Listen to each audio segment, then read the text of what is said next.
নমস্কার, আমি মালদা জেলার ছোট্ট একটি গ্রাম থেকে সীমা। আরেকটি নতুন ভিডিও নিয়ে চলে এসেছি। আশা করি আপনাদের সবার ভালো লাগবে। আজ দুপুরবেলা 2:03 নাগাদ, 3:30 নাগাদ, এই সময় একটা চট আর একটা গাবলা আর একটা ফুলহাতা গেঞ্জি নিয়ে বেরিয়ে পড়েছি। গতকাল যেই শস্যগুলো জড়ো করেছিলাম সেই শস্যগুলোই মাড়াই করার উদ্দেশ্যে। আমাদের পাশের জমি যার আছে তার অনেকগুলো শস্য আছে, সেই শস্যগুলোই হারভেস্টার না, ওটাকে বলে ঠ্যাসারে করে মাড়াই করছে। তো ওই ঠ্যাসারের মাড়াই করা হলে পরে ওই গাড়িটা দিয়েই আমাদের জমির শস্যগুলো মাড়াই করা হবে। তো সেই জন্যই এসেছি এখন। তো মাড়াই করতে গেলে তো অনেক মানুষের দরকার হয়, সেই জন্য বাড়ির থেকে 2 জন এসেছি। বাড়ির বাইরেরও আরও কয়েকজন আসবে যখন মাড়াই করা শুরু করবে তখন। তো এই সময় জমিতে দেখুন নেমে পড়েছি, চলে এসেছি, জমিতে পৌঁছে গেছি। তো জমিতে কয়েকজন এই যে ছাগল বেঁধে দিয়ে গেছে, সেই ছাগলগুলো ঘাস খাচ্ছে। এই সময় জমিতে পৌঁছলেও আমরা কিন্তু এই সময় থেকেই শস্য মাড়াই করা শুরু করতে পারিনি। আর আমরা দেখুন এই সময় পৌঁছেছি কিন্তু মাঠে।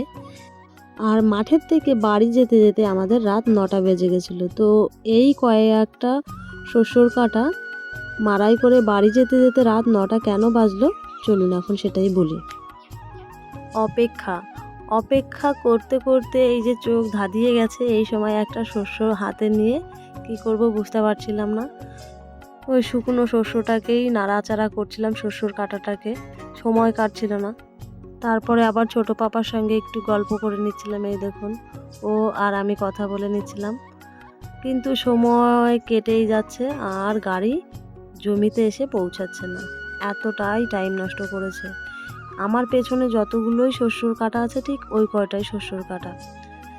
ফাইনালি গাড়ি এসে পৌঁছালো। দেখুন গাড়িটা নামতেও কত টাইম লেগেছে।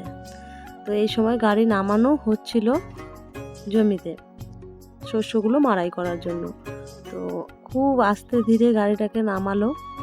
গাড়িটার পেছনে চড়ে বসে আছে 3 জন, বাড়ির পাশের একটা দাদা আর গাড়ি চালকের দাদা আর আমার বর। এই 3 জন গাড়ির পেছনে দাঁড়িয়ে আছে, নতুবা যদি গাড়ি পাল্টি খায় সেই জন্য। আর অনেকটা উঁচু এখানে, তবুও কেটে দিয়েছিল আমার বর, কোদাল দিয়ে কেটে নিচু করে দিয়েছিল। অপেক্ষার শেষে গাড়ি তো এসেই গেছে, মাড়াই করাও শুরু করে দিয়েছে শস্য। দেখতে পাচ্ছেন এভাবেই এই গাড়িগুলোতে শস্য মাড়াই করা হয়। অনেকেই দেখে থেকেছেন, অনেকে আবার দেখেননি। তো এত মানুষ এসেছে, কত তাড়াতাড়ি মাড়াই করা হয়ে যেত, তাই না কথাটা? কিন্তু না, এর পরেই গাড়িওয়ালা চলে গেছিল গাড়ির হেড মানে প্রথম দিকটা নিয়ে, ওর আর এক জায়গায় কাজ ছিল সেই জায়গায়। তো এই সময় এই যে গাড়িওয়ালা গাড়ির প্রথম দিকটাকে নিয়ে চলে যাবে, ওর ট্রলি বোঝাই করা আছে, কোন জায়গায় একটা কাজ আছে সেই ট্রলি বোঝাই করা শস্য নিতে যাবে। তো এই সময় আমাদের কাজ বন্ধ করে দিতে হয়েছে। দেখুন চলে যাচ্ছে, কাজ বন্ধ করে দিতে হয়েছে। আর ওই যে যারা দেখতে পাচ্ছেন শস্যর কাটা নিচ্ছে, ওরাই এসেছিল আমাদের বাড়ির আশেপাশের কয়েকজন মহিলা। ওরা এসে শস্যর কাটা ধরে দিয়েছিল। তো ধরে দেওয়ার কারণে ওরা শস্যর কাটা নিয়ে যাবে ফ্রিতে। তো দেখুন এই সময় শস্যর কাটা সব নেওয়া কমপ্লিট হয়ে গেছে, কিন্তু গাড়িওয়ালার কোনো খোঁজ নেই। সন্ধ্যাও লেগে যাচ্ছে, কিন্তু এই দেখুন পুরো সন্ধ্যা হয়ে ঘোর হয়ে গেছে, রাত হয়ে গেছে, এখনো অবধি গাড়িওয়ালা আসেনি।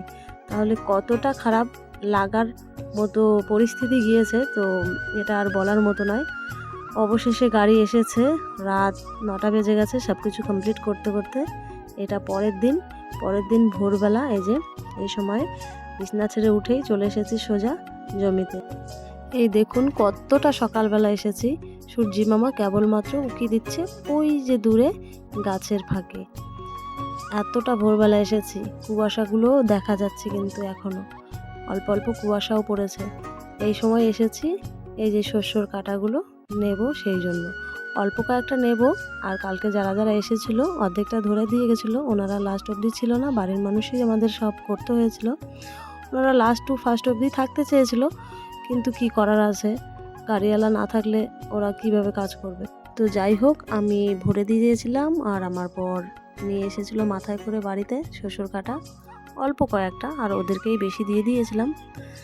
আজ এই পর্যন্তই। যদি ভিডিওটা ভালো লেগে থাকে একটা লাইক করে দেবেন।